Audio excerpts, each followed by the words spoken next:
بھائیو نماز شروع کرنے سے پہلے 8 چیزوں کا خیال رکھ لیں، اور یہ 8 کا فگر جو ہے وہ جنت کے 8 دروازوں کی نسبت سے، جو صحیح مسلم میں ہے کہ جو وضو کے بعد پڑھ لے اشہد ان لا الہ الا اللہ وحدہ لا شریک لہ واشہد ان محمدا عبدہ ورسولہ، تو جنت کے 8 دروازے اس کے لیے کھول دیے جاتے ہیں۔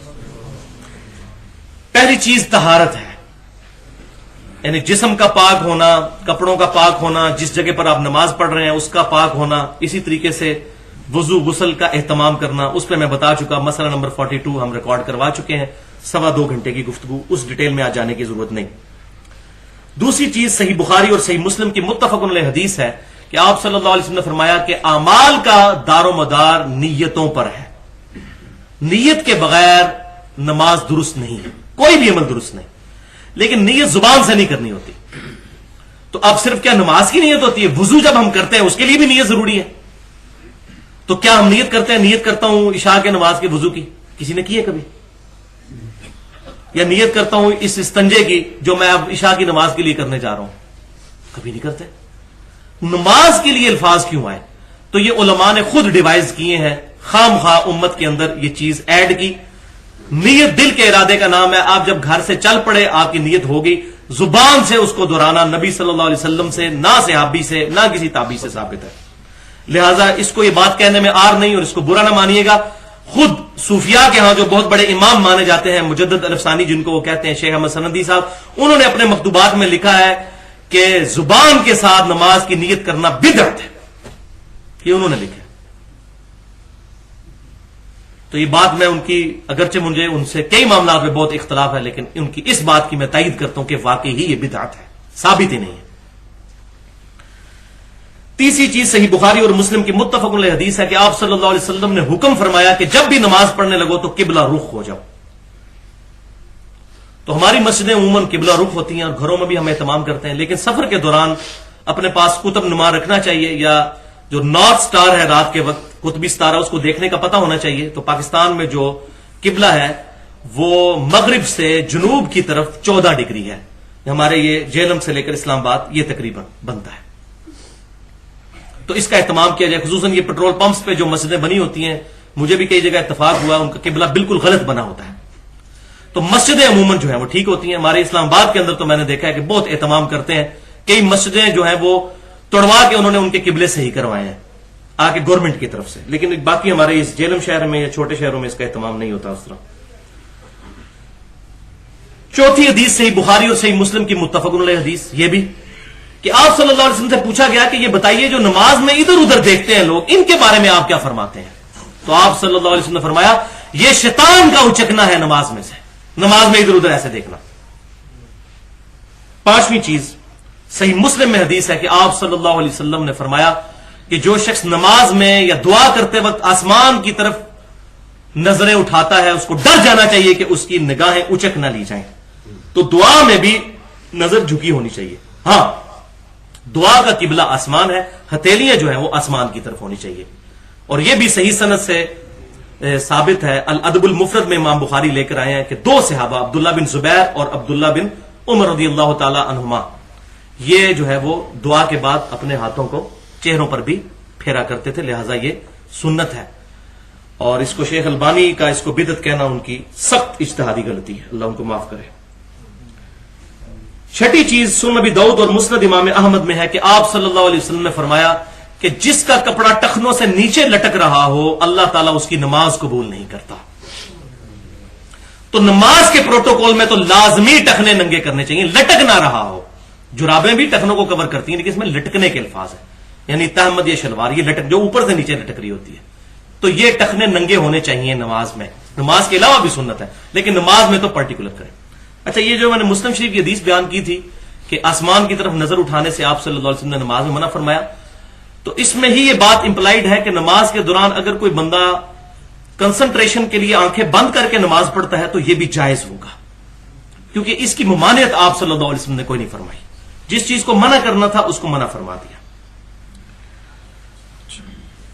اور ساتھ ہی ساتھ اس بات کا بھی خیال رکھیں کہ نماز کے اندر ایک چیز جو ہے وہ پرٹیکولر ملتی ہے جس پہ پوری امت کا اجماع ہے، اور امام بہیقی کی جو الخلافیات کتاب ہے اس میں بھی صحیح سند کے ساتھ سیدنا عمر سے ہے کہ نمازی جو ہے وہ قیام کی حالت میں اپنی آنکھیں جو ہے وہ سجدے والی جگہ پر مرکوز کرے گا۔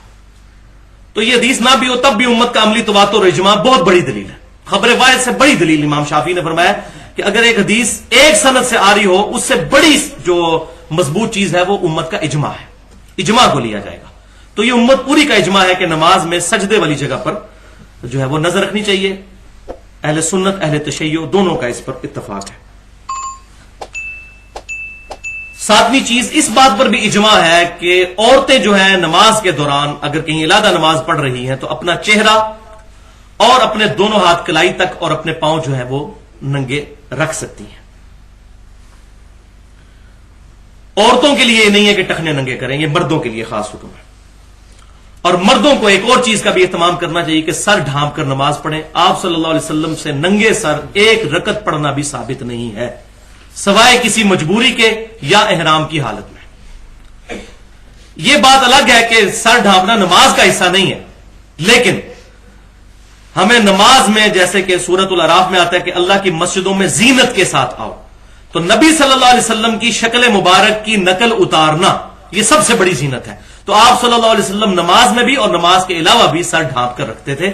تو اگر کوئی بندہ نماز میں یہ تمام کرتا ہے اس کو اپریشیٹ کرنا چاہیے۔ جیسا کوئی بندہ اگر صرف عصر یا مغرب کی نماز پڑھتا ہے اور باقی تین نہیں پڑھتا، اس کو یہ نہیں کہنا چاہیے کہ یہ بھی نہ تم پڑھو۔ تو یہ کہنا کہ جی نماز میں ڈھانپ لینا اور عام حالت میں نہ ڈھانپنا، ویسے ہی نہ ڈھانپو، یہ بات نہیں۔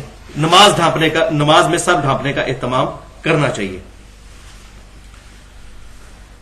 آٹھویں اور آخری چیز اس کانٹیکسٹ میں یہ ہے کہ آج کے دور کا بہت بڑا مسئلہ ہے یہ موبائل فون، اور میں یہ سمجھتا ہوں یہ موبائل فون نے تو نمازوں کا سکون برباد کر دیا۔ اور نمازوں میں تو پھر بھی چلیں، مسجد چھوٹی ہوتی ہے، لوگ ایک دوسرے کو گھور لیتے ہیں۔ آپ کو اگر حرمین شریف میں حاضری کا موقع ملے تو وہاں بڑی کوفت ہوتی ہے کہ طواف کعبہ کے دوران اتنے فون بجتے ہیں کہ ان کو آپ روکنا ہی ناممکن ہے، طواف کا مزہ خراب کرتی ہے۔ اور لوگ فون سن بھی رہے ہوتے ہیں، خالی جو ہے وہ بیل نہیں چل رہی ہوتی، سن بھی رہے ہوتے ہیں۔ تو اتنی بڑی نحوست پڑ چکی ہے کہ ہم لوگ کنسنٹریشن کے ساتھ نماز میں بھی موبائل کو سائلنٹ پہ لگانے کے لیے تیار نہیں۔ ہم نے کیا کمٹمنٹ اپنے رب کے لیے شو کرنی ہے؟ اور نماز کا لطف ہی اس وقت ہے کہ جب آپ نماز اس نیت سے شروع کریں کہ یہ اپنی نیچرل پیس پہ جب ختم ہو تو ہو، ختم کرنے کی نیت سے شروع نہ کریں، ورنہ پوری نماز میں آپ کی دوڑ لگی رہے گی۔ بس نیچرل پیس میں آہستہ آہستہ پڑھتے چلے جائیں، جب بھی ختم ہو ایک دفعہ سٹاپ واچ لگا کے، میں نے تو ٹیکنیکلی اس کو ہینڈل کیا ہوا ہے کہ بالکل سکون سے نماز پڑھی، سٹاپ واچ لگا کے 6 منٹ میں 2 رکعتیں پڑھی جاتی ہیں۔ تو اپنا نماز کا ٹائم کیلکولیٹ کر لیں کہ اتنی رکعتیں میں نے پڑھنی ہے تو اتنے ٹائم میں گھر سے لے کر آیا ہوں، افراتفری کرنے کی ضرورت نہیں، ایک بار کیلکولیٹ کر لیں۔ تو یہ نماز کے سکون کے لیے بنیادی چیز یہ ہے کہ آپ کو نماز شروع کرتے وقت اس کو ختم کرنے کا خیال نہ ہے، بلکہ اس کو نیچرل پیس میں ختم کرنے کی کوشش کریں۔ اور آپ صلی اللہ علیہ وسلم کی حدیث بھی مسند امام احمد کی یاد رکھیے کہ آپ صلی اللہ علیہ وسلم نے فرمایا، اور یہ امام حاکم نے بھی نقل کی ہے، کہ سب سے برا چور وہ ہے جو نماز کا چور ہے۔ پوچھا کہ یا رسول اللہ صلی اللہ علیہ وسلم یہ نماز کا چور کون ہے؟ فرمایا جو اپنے رکوع اور سجدے صحیح طریقے سے ادا نہیں کرتا، نماز میں چوری کرتا ہے وہ۔ تو آپ دیکھ لیں، رکوع بھی مختصر اور اس کے بعد قوما بھی مختصر اور سجدے بھی فوراً اور جلسے میں بھی نہیں بیٹھنا اور فوراً دوسرے سجدے میں جانا، یہ عموماً نماز۔ اور بخاری اور مسلم کی متفق علیہ حدیث ہے، ایک صحابی بڑی تیزی سے نماز پڑھی، آپ صلی اللہ علیہ وسلم کے پاس آئے، آپ صلی اللہ علیہ وآلہ وسلم نے کو آ کر سلام کیا، آپ صلی اللہ علیہ وسلم نے وعلیکم السلام کہا اور کہا کہ دوبارہ نماز پڑھو، تم نے نماز نہیں پڑھی، نماز نہیں پڑھی، حالانکہ نماز پڑھ کے آیا تھا۔ اس نے دوبارہ پڑھی، پھر سلام کیا، آپ نے جواب دیا، فرمایا پھر جا کے نماز پڑھو، تم نے نماز نہیں پڑھی۔ 3 دفعہ اسی طریقے سے ہوا۔ اب راوی کہتے ہیں مجھے یاد نہیں، تیسری یا چوتھی مرتبہ آپ صلی اللہ علیہ وسلم سے اس نے ریکویسٹ کی، یا رسول اللہ صلی اللہ علیہ وسلم مجھے نماز کا طریقہ پھر سکھا دیجئے۔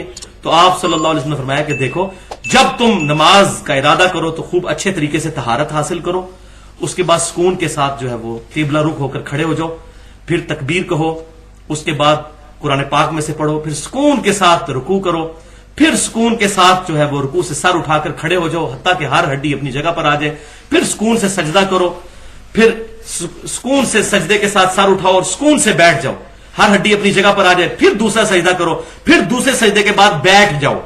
یہ جو دوسرے سجدے کے بعد بیٹھ جاؤ الفاظ ہیں، یہ صحیح بخاری کے اندر الحمدللہ موجود ہیں انٹرنیشنل نمبر کے مطابق 6251. دوسرے سجدے کے بعد بھی بیٹھ جاؤ اور پھر دوسری رکعت کے لیے کھڑے ہو. لہذا جس مسلم کی یا بخاری کے طرق میں یہ نہیں آتا کہ دوسرے سجدے کے بعد بیٹھ جاؤ تو وہاں عدم ذکر شمار ہوگا. جب ایک جگہ ذکر ثابت ہو جائے تو دوسری جگہ, ورنہ تو اس کے اندر تو آپ صلی اللہ علیہ وسلم نے فرمایا نہیں کہ سبحان ربی العظیم پڑھو, تو دوسری حدیثوں میں موجود ہے, لہذا اس میں امپلائڈ ہوگا.